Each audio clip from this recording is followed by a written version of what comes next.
চান্দিনা রেদন আহমেদ কলেজের একাদশ শ্রেণীর সুপ্রিয় শিক্ষার্থীরা, তোমরা নিশ্চয়ই ভালো আছো। স্বাস্থ্যবিধি মেনে তোমরা শিক্ষা কার্যক্রম চালাচ্ছ, নিরাপদ সামাজিক দূরত্ব বজায় রাখছো তোমরা। আমরা গত ক্লাসে পদার্থবিজ্ঞান দ্বিতীয় পত্রের অষ্টম অধ্যায় আধুনিক পদার্থবিজ্ঞানের সূচনা পুনরালোচনা করেছিলাম। এই বিভিন্ন শিখনফুলগুলো এনে বিভিন্ন শিখনফলে জ্ঞান, অনুধাবন, প্রয়োগ, কী কী প্রশ্ন হতে পারে, গাণিতিক সূত্রাবলী আমরা দিয়েছি। আজকে এই অধ্যায়ের একটা সৃজনশীল প্রশ্ন সমাধান করব। দেখি সময়টা কুলাতে পারলে পরবর্তী প্রশ্নের দিকে আমরা আগাবো। প্রশ্নটা প্রথম আমি লিখছি।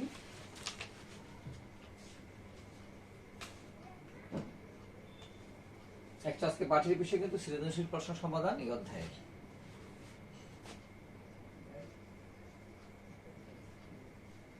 মনে করো 370 কেজি 370 লাইট ইয়ার দৌড়ে, মনে করো 370 লাইট ইয়ার দূরে অবস্থিত প্রাণীর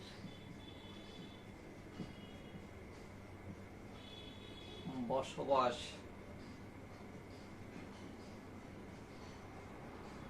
উপযোগী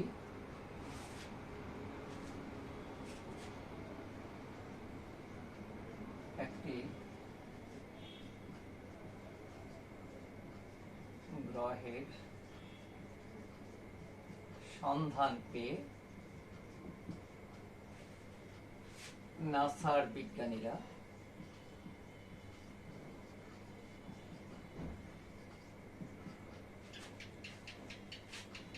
পঞ্চাশ 50 বছর বয়সী একটি কাছিমকে 0.7c বেগে চলমান নৌযানে করে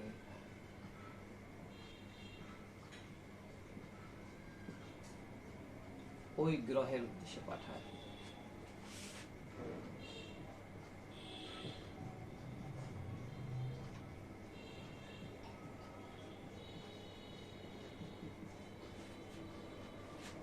কাছিমের ভর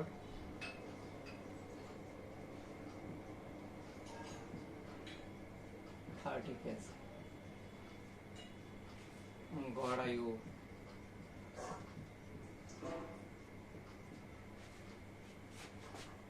450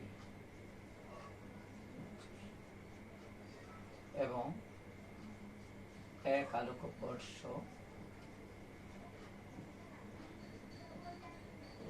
এটাকে আমরা লাইট ইয়ার বলছি, হচ্ছে 9.46 into 10 to the power 15 metre. এটুকু জিনিস আমাদের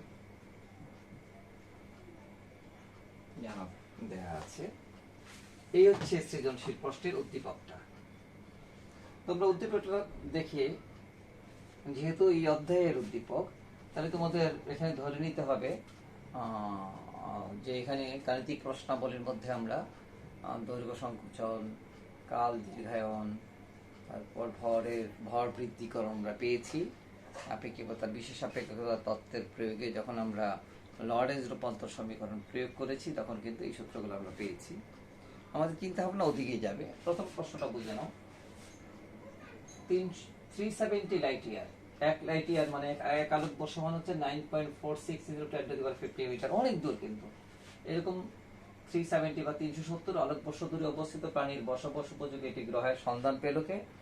নাসা, মানে আমেরিকান মহাশূন্য গবেষণা সংস্থা। তো এটা পরিচিত এখন সবার কাছে।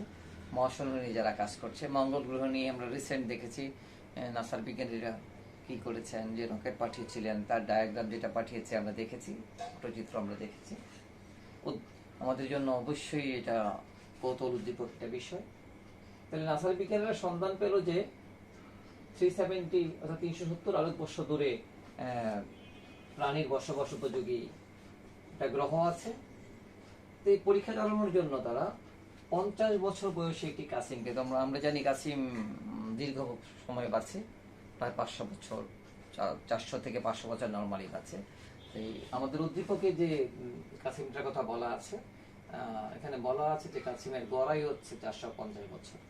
এই 50 বছর বয়সী একটি কাসিমকে 0.7 বেগে চলমান নভোযানে করে, অর্থাৎ মহাকাশযান যেটা 0.7 ইন্টু আলোকের বেগে যাচ্ছে, এরকম একটা মহাকাশযানের মধ্যে কাসিমটাকে তুলে দিল। কাসিমের ভর দেয়া আছে 30 কেজি। তারপর আমরা প্রশ্নের মধ্যে যাব। এই হচ্ছে উদ্দীপকটা। তাহলে মহাকাশ নিয়ে কাজ, কাসিম পাঠানো হচ্ছে। আমরা দেখি উদ্দীপকে প্রশ্নে কি কি জানতে চাই। প্রশ্ন হচ্ছে ক,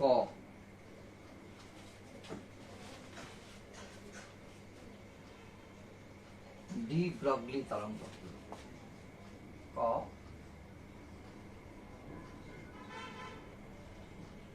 ডি ব্রগলি তরঙ্গ। খ,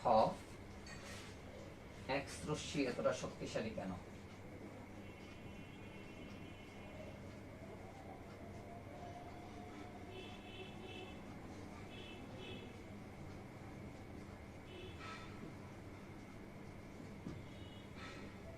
গ, চলন্ত অবস্থায় কাসিমের শক্তি নির্ণয় করো।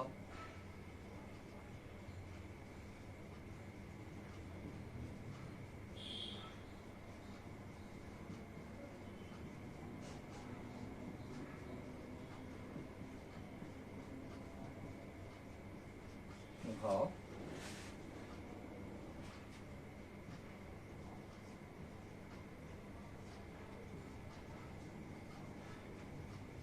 কাসিমটি জীবিত অবস্থায় ওই গ্রহে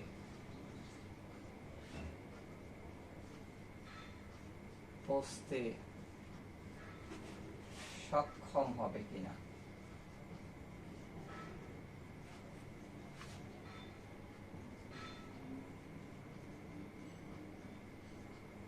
যাচাই করো,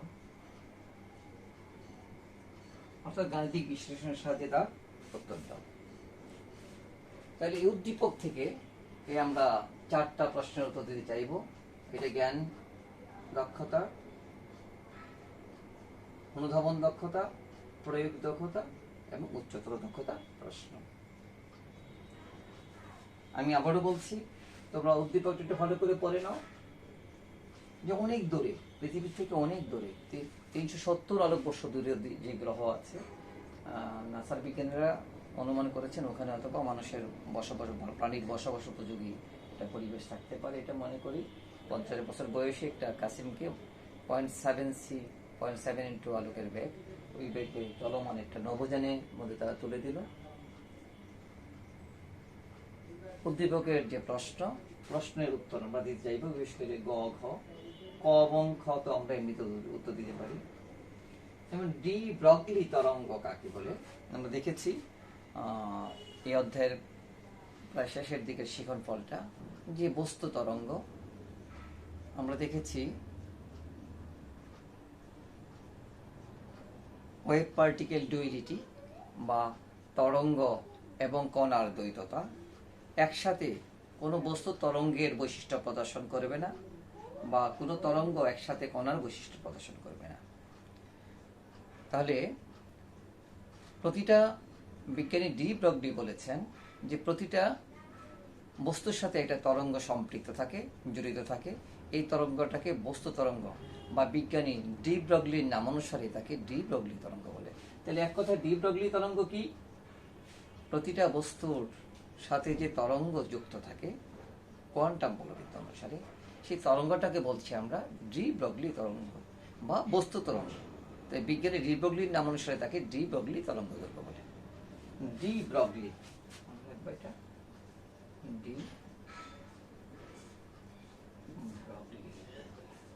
ডি ব্রগলি তরঙ্গ। দ্বিতীয় প্রশ্ন খ, এক্স রশ্মি এতটা শক্তিশালী কেন? আমরা জানি এক্স রশ্মি ভেদন ক্ষমতা অনেকখানি বেশি। এটা হচ্ছে পারিচুম্বকীয় বর্ণালীর মধ্যে এক্স রশ্মি, তারপর হচ্ছে গামা রশ্মির দিকে আমরা যাব। গামা রশ্মির থেকে কম শক্তিশালী আমরা বলবো, কিন্তু এক্স রশ্মি অনেকখানি ভেদ করতে পারে। এবং আমরা দেখি এক্স রশ্মির সাহায্যে কিন্তু ভেঙে যাওয়া হাড়ের চিত্র এক্স-রে প্লেটের মধ্যে আমরা দেখি, আরো অনেক অনেক কাজের মধ্যে এক্স রশ্মি ব্যবহার হয়। তাহলে তার ভেদন ক্ষমতা এত বেশি কেন? তার এক্স রশ্মির ভেদন ক্ষমতা বেশি কেন, এটা উত্তর দিতে গেলে আমরা দেখব আলোক তড়িৎ ক্রিয়ায় সর্ববহিস্থ কক্ষপথের ইলেকট্রনটা এক্স রে প্রভাবে বেরিয়ে যায়। অর্থাৎ এক্স রে প্রভাবে ইলেকট্রন বেরিয়ে যাওয়ার প্রক্রিয়াটা হচ্ছে আলোক তড়িৎ ক্রিয়া। কিন্তু এক্স রে হচ্ছে তার উল্টা। খুব শক্তিশালী ইলেকট্রন যখন ভিতরের কক্ষপথের, অর্থাৎ কে, এই স্তরটাকে আমরা কে বলি, পরেরটাকে এল বলি, এটাকে এম বলি, কে স্তরের একটা ইলেকট্রনকে যখন শক্তিশালী ইলেকট্রন এসে ধাক্কা দিয়ে বের করে দেয়, কোনো না কোনো কারণে বের করে দেয়, তাহলে ধরো শক্তি প্রয়োগ করে যখন ভিতরের কক্ষপথ থেকে একটা ইলেকট্রনকে বের করে দেওয়া হয়, তখন এটা ফাঁকা কিন্তু থাকছে না, এর উপরের কক্ষপথ থেকে ইলেকট্রন এসে এই জায়গাটা দখল করবে। আমরা জানি যে E2 বোর্ডের তত্ত্ব থেকে E2 মাইনাস E1 সমান হচ্ছে Hf বা Hc বাই ল্যামডা। অর্থাৎ উপরের কক্ষপথ থেকে যখন নিচের কক্ষপথে একটা ইলেকট্রন আসবে, তখন ফোটন বা আলোক বিকিরবে। যেহেতু এক্স-রে উৎপাদনটা হচ্ছে কি, দ্রুতগতি সম্পন্ন ইলেকট্রন ভিতরের কক্ষপথের ইলেকট্রনকে আঘাত করে বের করে দিচ্ছে, যার জন্য দ্বিতীয় কক্ষপথ থেকে প্রথম কক্ষপথে একটা ইলেকট্রন আসছে, যার জন্য শক্তিটা হচ্ছে এক্স-রে থেকে নির্গত, এক্স-রে থেকে যে আলোক রশ্মিটা নির্গত, অর্থাৎ দ্বিতীয় কক্ষপথ থেকে প্রথম কক্ষপথে ইলেকট্রন আসছে, এই কারণে যে বিকিরিত শক্তিটা খুব শক্তিশালী হয়। তাহলে এক্স-রে এতটা শক্তিশালী কেন? আমরা এর উত্তর প্রথমেই বলবো, এক্স-রে এতটা শক্তিশালী এই কারণে যে এক্স-রে যেই কারণে উৎপত্তি হচ্ছে সেটা হচ্ছে ভিতরের কক্ষপথের ইলেকট্রন নিঃসরণের ফলে।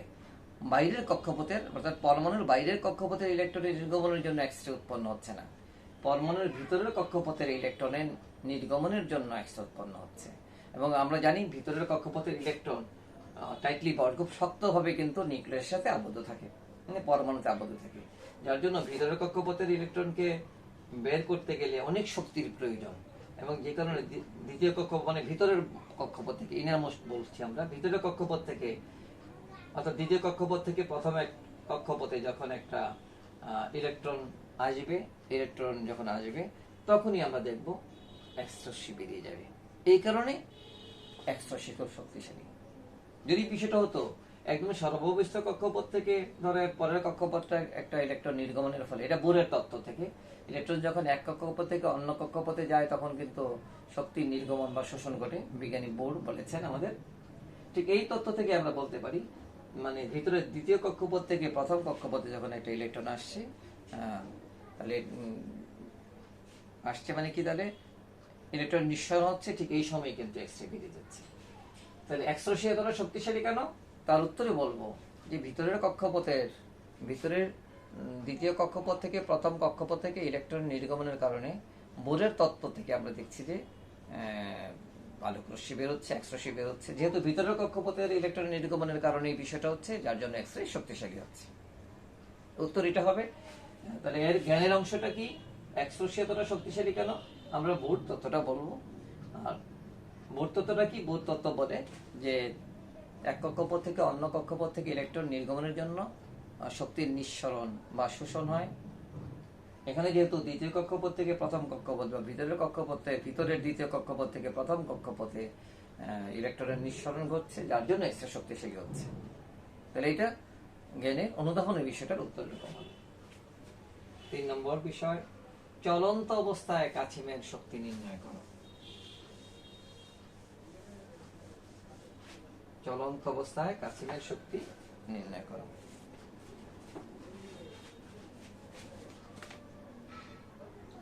আমরা দেখেছি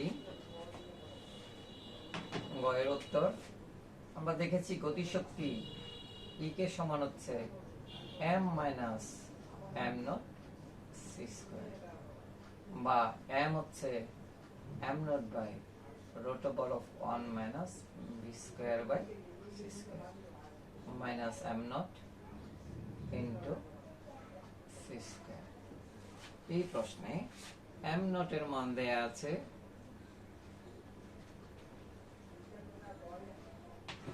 30 কেজি, কাছিমের স্থির ভর 30 কেজি, ভি হচ্ছে 0.7 সি, আর সি আমরা জানি 3 × 10⁸ মিটার পার সেকেন্ড আলোকের বেগ। তাহলে আমাদের বের করা লাগছে ই কে ইজ ইকুয়াল টু, তাহলে এখানে m নট আমরা যদি কমন নিয়ে নিই অথবা আমরা রেখে দিই 30 by root over of 1 minus v হচ্ছে 0.7, তাহলে 0.7 স্কয়ার মাইনাস 30 3 × 10⁸ স্কয়ার, আলটিমেটলি একক হবে কিন্তু জল। আমরা ছোট ছোট যদি ক্যালকুলেশন করি, আমরা ইজিলি ক্যালকুলেট করে কিন্তু দেখাতে পারি।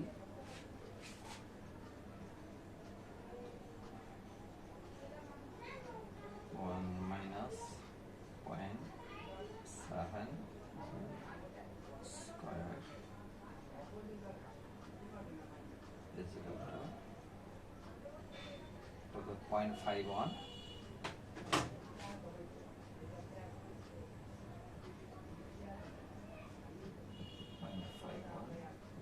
minus 30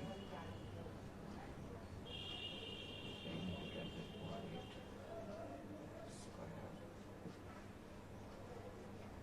0.51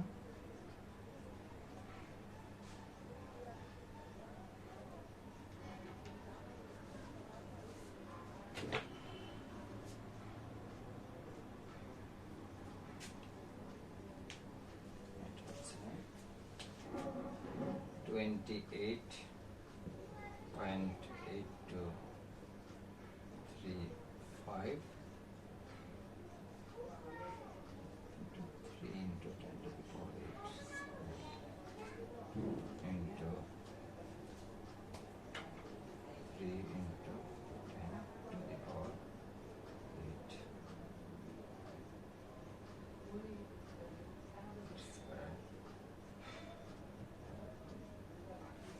হচ্ছে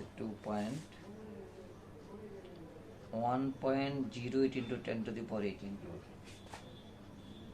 1.08 into 10⁸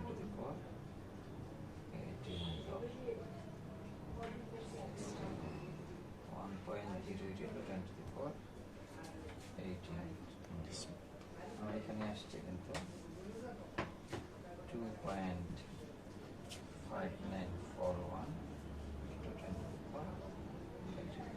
তার গতিশক্তি হচ্ছে,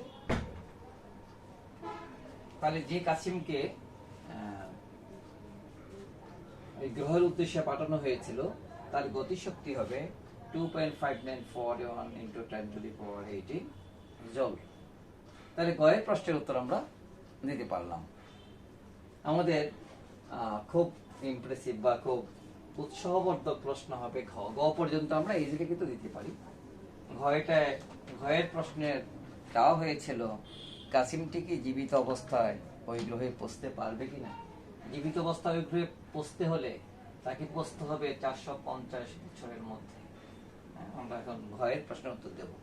ঘয়ের প্রশ্নের উত্তর তোমরা বুঝতে পেরেছ, কারণ এই সমীকরণটা আমরা দেখেছি E is equal to mc square এর মধ্যে কে হচ্ছে গতিশক্তি, আর ই নট ছিল স্থির উপশক্তি, দুটো সমষ্টি ই নট প্লাস ই কে সমান ছিল ই, যেটা পেয়েছিলাম আমরা mc স্কয়ার, আইনস্টাইনের বিখ্যাত ভর শক্তি সমীকরণ।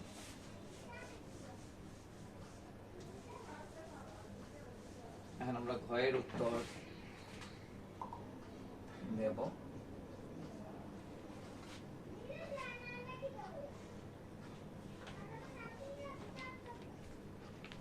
এখানে আমাদের করতে হচ্ছে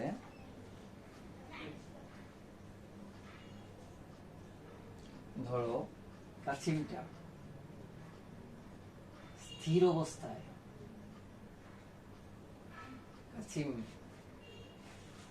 ওই স্থির কাঠামোতে তার সময় কতটা লাগে আমরা বের করে নিই। স্থির কাঠামোতে সময়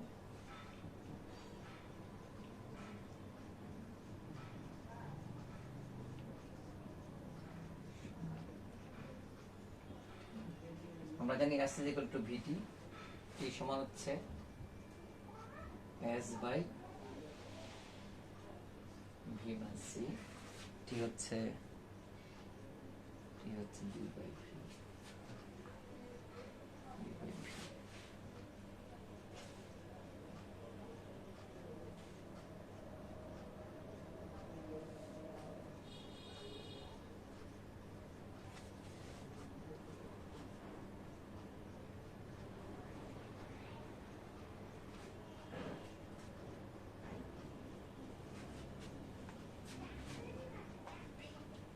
ডি কত?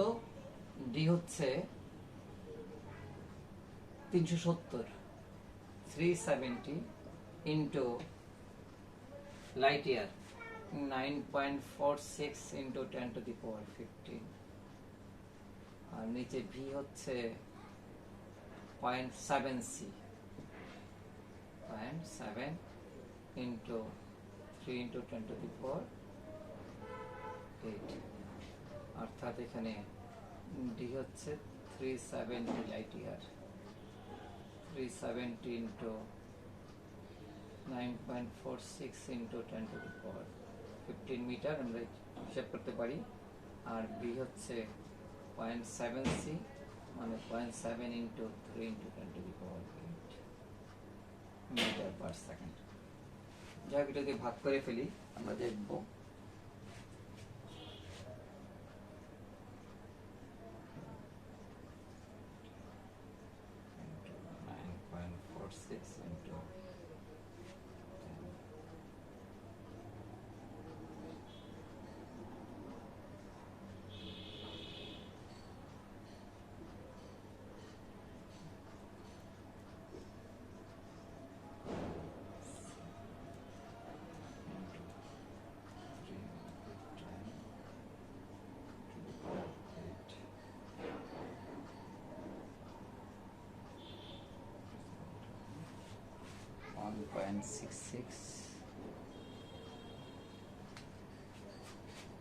one point six six 8 into 10 to the power 8। তাহলে স্থির প্রসঙ্গ কাঠামোতে সময়টা টি এর মান হচ্ছে এটা আমরা বের করে ফেললাম। আর আমরা জানি টি সমান T naught by root over of 1 minus V square by C square, এটা কাল দীর্ঘায়ন থেকে আমরা জানি। তাহলে সচল কাঠামোতে সময় টি নট সমান হচ্ছে T into root over of 1 minus V square by C square সমান 1.6668 into 10 to the power 10 root over of 1 minus V এর মান হচ্ছে 0.7 1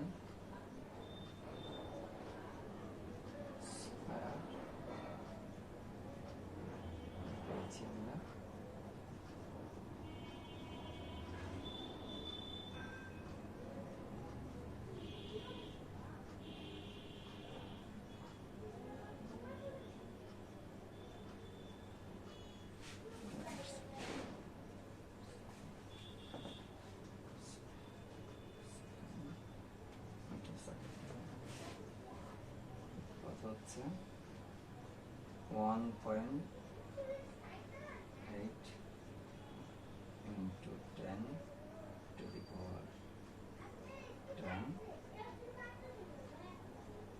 into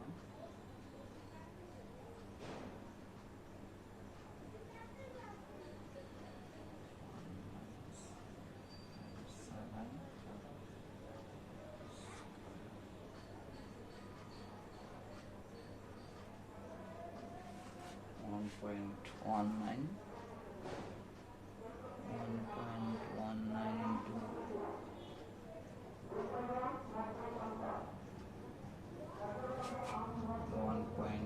1.1903 into 10 to the power 10 second, যেটা হয়ে যাচ্ছে এটার মান হয়ে যাবে 377.53 আমরা ইচ্ছা করে এটাকেও কিন্তু বের করে ফেলতে পারতাম। যক সেকেন্ড এটাকে আমরা ইয়ারে নিয়েছি, কারণ বছরের হিসাব আমাদের করতে হবে।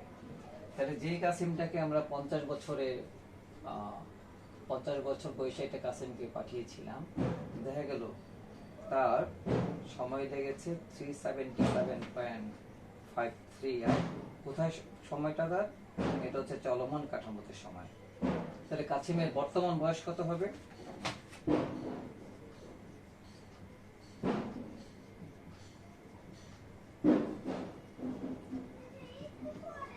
77.53।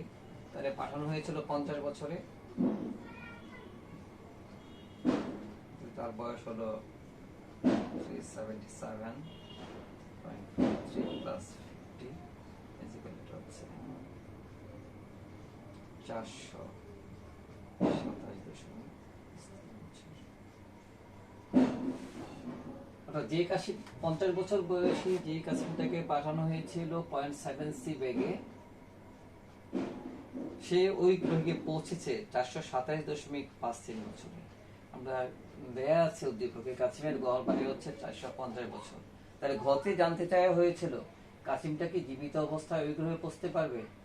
কাসিমটা কিন্তু 427 বছর সময়টার মধ্যে কিন্তু ওই গ্রহে পৌঁছতে পেরেছে, এবং তার গড়াইও 450 বছর। তাহলে উত্তর কি হবে? কাসিমটা কি জীবিত অবস্থায় ওই গ্রহে পৌঁছতে পারবে? অবশ্যই জীবিত অবস্থায় কাসিমটি ওই গ্রহে পৌঁছতে পারবে। উত্তর কি? হচ্ছে হ্যাঁ, কাসিমটি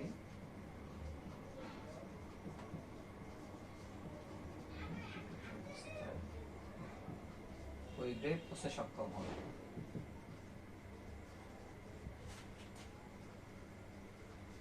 এটা প্রশ্নটা যদি সমাধান না করে আমরা করতাম, তাহলে উত্তর দেওয়াটা কঠিন হতো। যদি কেউ তোর এভাবে প্রশ্ন সমাধান না করিয়ে বলে দেয় হ্যাঁ কাসিমটি জীবিত অবস্থায় পৌঁছতে সক্ষম হবে, তাকে আমরা 1 নম্বর কেউ দেবো উচ্চতর দক্ষতার প্রশ্নের সমাধান করার জন্য। কিন্তু যাচাই করে যেহেতু বলেছে গাণিতিক বিশ্লেষণের সাহায্যে বিষয়টি করতে হবে, আর এখানে অবশ্যই গণিত আছে। গণিত ছাড়া যদি কেউ তত্ত্ব দিয়ে ওইটার উত্তর দিতে পারে, তাকেও কিন্তু নাম্বার দেওয়া যাবে। তত্ত্ব দিয়ে উত্তর দিতে গেলে অবশ্যই তাকে এইভাবে পর্যালোচনা ঠিক এভাবে করে আসতে হবে, স্টেপ বাই স্টেপ। যেভাবেই হোক, যে গণিত দিয়েই করতে হবে তা নয়, যে যেভাবে সক্ষম হবে।